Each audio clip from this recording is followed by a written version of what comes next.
Hai, Assalamualaikum dan selamat sejahtera. Saya Amira Dahya dan Nurin Masyita akan membentangkan tentang bab 3.3 tentang Perang Dunia Kedua. Okey, Perang Dunia Kedua ni ialah dari tahun 1939 hingga 1945, berlaku di dua medan pertempuran iaitu Eropah dan Asia Pasifik. Peperangan di Eropah dia tertumpu di negara Eropah dan utara Afrika, manakala peperangan Asia Pasifik pula tertumpu di tanah besar dan kepulauan Asia Tenggara. Peperangan melibatkan dua pakatan, iaitu kuasa paksi dan kuasa bersekutu. Dia ada faktor tercetusnya Perang Dunia Kedua di Eropah ni. Perang Dunia Kedua ni tercetus akibat kemunculan ideologi baharu, ketidakpuasan hati terhadap Perjanjian Versailles dan kegagalan Liga Bangsa-Bangsa. Dia ada 3 faktor tau. Yang pertama, kemunculan ideologi baharu. Bagi mengatasi masalah yang wujud akibat kemelesetan ekonomi, penduduk Itali dan Jerman mengadakan gerakan politik radikal. Gerakan ini dipimpin oleh pemimpin nasionalisme berfahaman melampau, iaitu fasisme dan Itali dan nazisme di Jerman. Fasisme ni ialah gerakan fasisme di bawah pimpinan Benito Mussolini dan Parti Fasis berjaya menguasai kerajaan Itali pada tahun 1922. Fasisme ni memberikan keutamaan kepada kepentingan negara melebihi kepentingan individu dan percaya kepada nasionalisme melampau, termasuk berperang bagi meningkatkan imej negara. Bagi memulihkan semula imejnya, Itali meluaskan tanah jajahan dengan menguasai Habsyah, Ethiopia dan Albania. Gerakan yang kedua iaitu gerakan Nazisme. Gerakan Nazisme di bawah pimpinan Adolf Hitler dan Parti Nazi berjaya membentuk kerajaan di Jerman pada tahun 1933. Nazisme ni mengagungkan bangsa Jerman. Hitler berusaha untuk memulihkan nasionalisme Jerman dengan mengetepikan Perjanjian Versailles. Hitler membina angkatan tentera semula dan seterusnya menduduki Rhineland semula. Wilayahnya yang hilang melalui Perjanjian Versailles. Faktor kedua iaitu ketidakpuasan hati terhadap Perjanjian Versailles. Germany sebagai negara yang kalah dalam Perang Dunia Pertama menganggap Perjanjian Versailles ni tidak adil dan menjejaskan kedaulatan negaranya. Selain kehilangan tanah jajahan, pampasan perang yang tinggi dan perlu dibayar menyebabkan Jerman mengalami kemelesetan ekonomi dan inflasi yang teruk. Itali sebagai negara yang menyertai Pakatan Bertiga dalam Perang Dunia Pertama juga tidak berpuas hati terhadap Perjanjian Versailles. Itali tidak berpuas hati kerana tidak diberikan tanah jajahan baharu seperti yang diperoleh Perancis dan Poland. Faktor ketiga, kegagalan Liga Bangsa-Bangsa. Liga Bangsa-Bangsa berperanan untuk memastikan keamanan dunia dan mewujudkan kerjasama antarabangsa. Namun begitu, kegagalan Liga Bangsa-Bangsa dalam usaha menguatkuasakan perjanjian peluncuran senjata dan menangani krisis percerobohan yang berlaku selepas Perang Dunia Pertama yang menyebabkan dunia terdedah kepada konflik berterusan dan mengakibatkan meletusnya Perang Dunia Kedua. Cabaran Liga Bangsa-Bangsa selepas Perang Dunia Pertama dia ada 3 cabaran dia.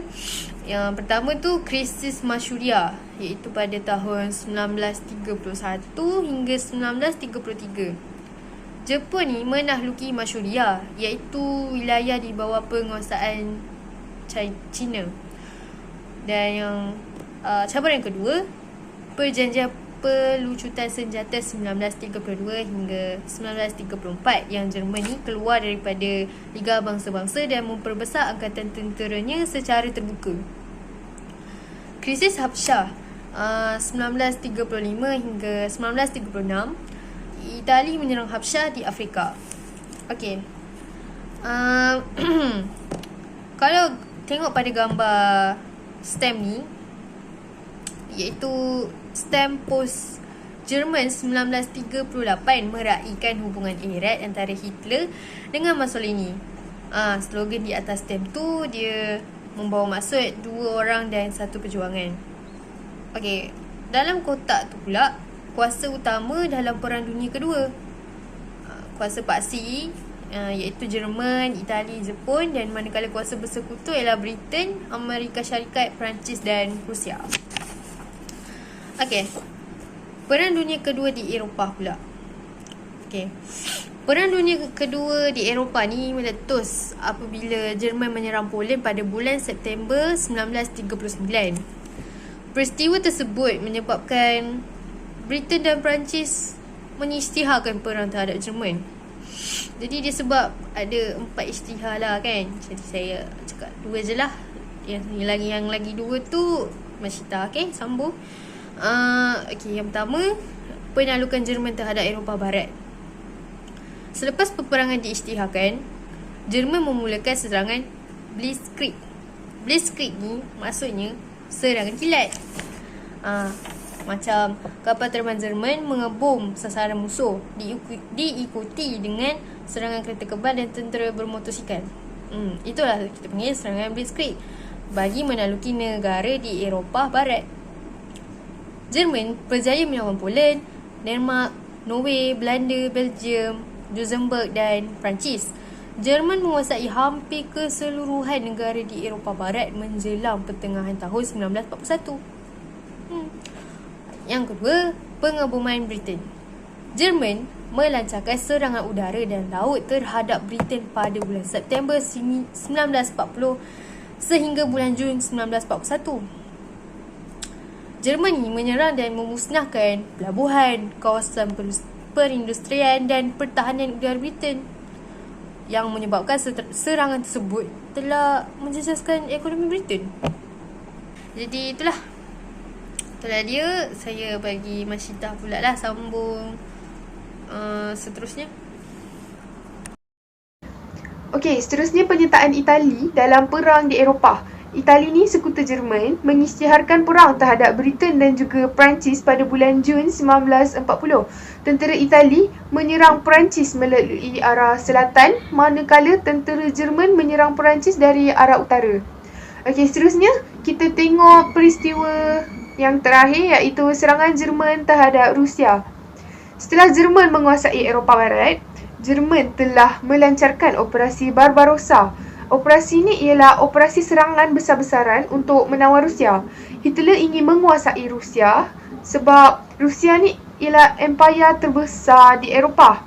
Hitler juga ingin menguasai Rusia sebab tu ialah cita-cita dia. Selain itu, operasi ini menyasarkan bandar utama di Rusia iaitu Stalingrad, Moskow dan juga Leningrad. Okey, boleh tengok peta yang ada dekat situ. Yang kalau dalam buku teks muka surat 61. Okey, peta tu menunjukkan lokasi Perang Dunia yang kedua yang berlaku dekat Eropah. Okey, Jerman dengan Itali tu yang warna kuning tu kuasa paksi. Lepas tu yang warna oranye tepi-tepi dia tu wilayah yang telah dikuasai oleh diorang lah. Jerman dengan Itali ni. Lepas yang hijau tu kuasa bersekutu. Yang warna putih tu negara berkecuali. Lepas tu anak panah tu semua kemaraan kuasa paksi. Lepas tu yang ada macam letup tu bandar yang musnah akibat dibom. Kalau tengok pada peta ni, bandar yang musnah akibat dibom paling banyak dekat Britain kan? Tengok banyak kan? Okey, sekarang kita berada pada tajuk berakhirlah Perang Dunia Kedua di Eropah. Okey, antara faktor kejayaan kuasa bersekutu dalam Perang Dunia Kedua yang dekat Eropah tu, yang pertama ialah kerjasama kuasa besar, yang kedua keberkesanan strategi serangan, yang ketiga ialah kegagalan operasi menawar Rusia, dan yang terakhir ialah kejayaan operasi pendaratan tentera bersekutu. Okey, kita tengok yang pertama. Yang pertama ialah kerjasama kuasa besar.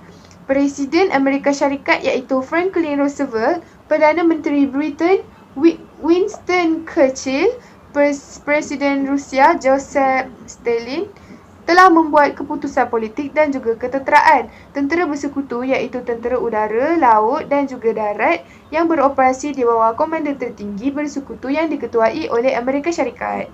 Okey. Faktor yang kedua iaitu keberkesanan strategi serangan.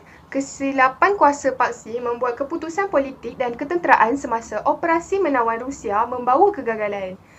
Kuasa bersekutu pimpinan Amerika Syarikat memperlihatkan keunggulan mereka dalam perancangan ketenteraan, terutamanya kejayaan operasi pendaratan tentera bersekutu di Normandy, Perancis. Okay, seterusnya kita tengok kegagalan operasi menawan Rusia. Pada awal serangan terhadap Rusia berjalan lancar. Walau bagaimanapun, tentera Jerman banyak yang terkorban nyawa sebab diorang melewati 2 musim sejuk yang dekat Rusia. Lepas tu tempoh perang diorang ni panjang, menyebabkan tentera Jerman tu habis tenaga dan juga peluru, minyak dan juga makanan dan melemahkan semua tentera dia. Lepas tu Hitler tu menghantar arahan untuk meneruskan peperangan tu. Tapi Jeneral Jerman iaitu Friedrich von Paulus mengingkari perintah Hitler dan menyerahkanlah kepada tentera Rusia di Stalingrad pada bulan Januari 1943. Okey, faktor yang terakhir ialah kejayaan operasi pendaratan tentera bersekutu. Melalui operasi yang diberi nama Kod D-Day, tentera bersekutu berjaya mendarat di Normandy, Perancis. Mereka telah memperdayakan tentera Jerman dengan menyebarkan maklumat yang meyakinkan tentera Jerman bahawa tentera bersekutu tu akan turun dekat Calais, bukan dekat Normandy. Lepas tu kejayaan mereka ni dah turun dekat Normandy tu. Diorang akan membebaskan Perancis dan negara Eropah Barat daripada penalukan Jerman. Kejayaan operasi D-Day tu membolehkan tentera bersekutu memasuki Jerman daripada arah barat. Lepas tu tentera Rusia menyerang Jerman daripada bahagian timur. Lepas tu Hitler mati pada bulan April 1945. Kematian Hitler tu telah mengubah lanskap perang di Eropah dan Jerman kemudiannya menandatangani perjanjian menyerah kalah. Lepas tu perang yang berlangsung selama 6 tahun dekat Eropah tu tamat.